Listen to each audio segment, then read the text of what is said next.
Hi everybody. I wanted to go over the week 9 assignments with you to explain them a little more in detail.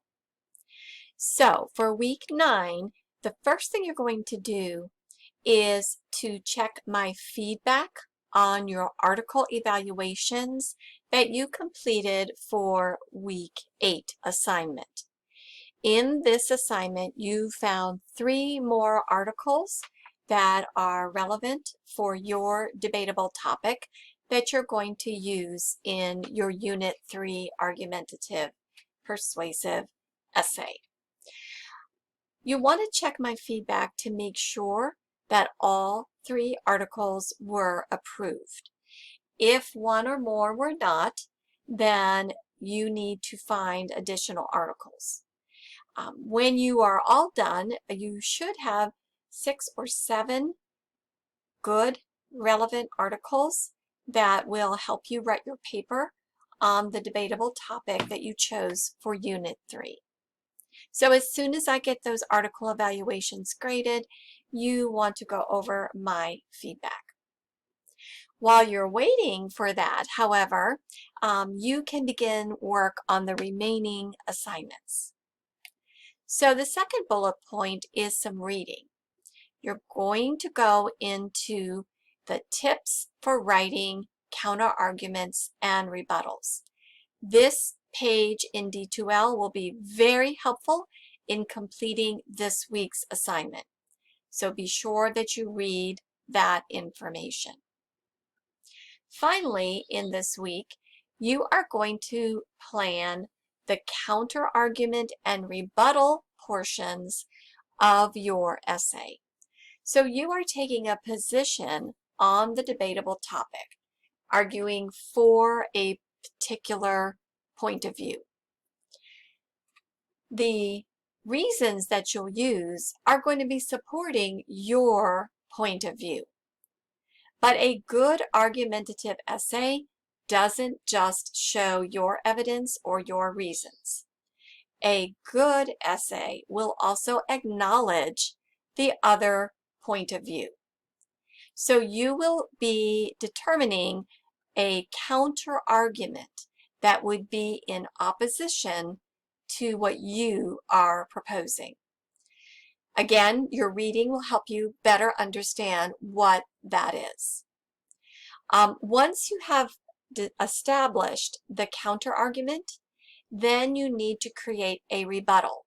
So you will come back again and dispute or disprove or provide a different perspective on that counter argument. And again, there's a way that you want to do that, and it's explained in the reading. So again, be sure you read that page.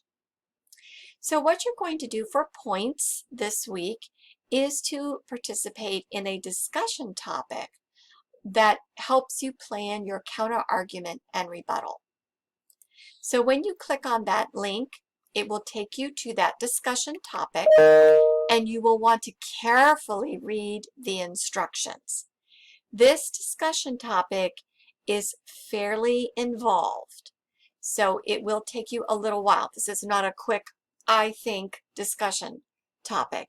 You are planning something and sharing it in your discussion topic. So you'll read the instructions, and then you'll see here very clearly what you are to include in your thread. First of all, your position on the issue. Please state that clearly in your discussion post. Secondly, create the counter argument. This would be in opposition to what you wrote for number 1. Of course, after you've done your reading, you'll know to use the transitional phrase and the opposing reason. You'll want to include 2 ideas that you will use to explain the opposing reason and a possible source. So look over your 7 sources and see which one you could use. And please explain that source completely so that I can recognize the source or look it up.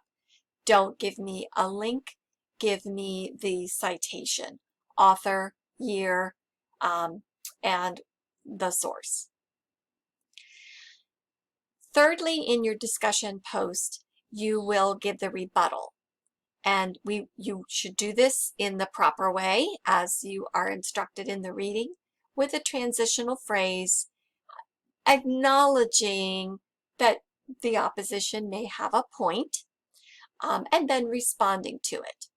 Include here two ideas that you will use to rebut or counter the opposing view, and again, a source that will give you that information.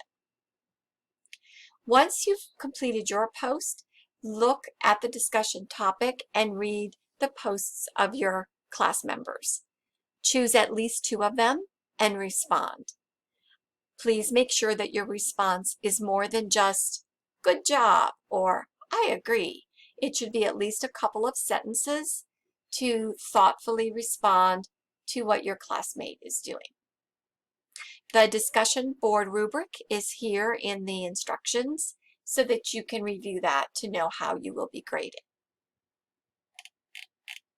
And of course, to start your post, as you have done in the past, you will click the Start a New Thread, give it a subject, and then in the text box, list all of that information. And of course, when you're all done with that, and you have graded, or replied to your classmates, then you are done with that assignment. Make sure you complete that by the due date for this week's work. If you have any questions, let me know.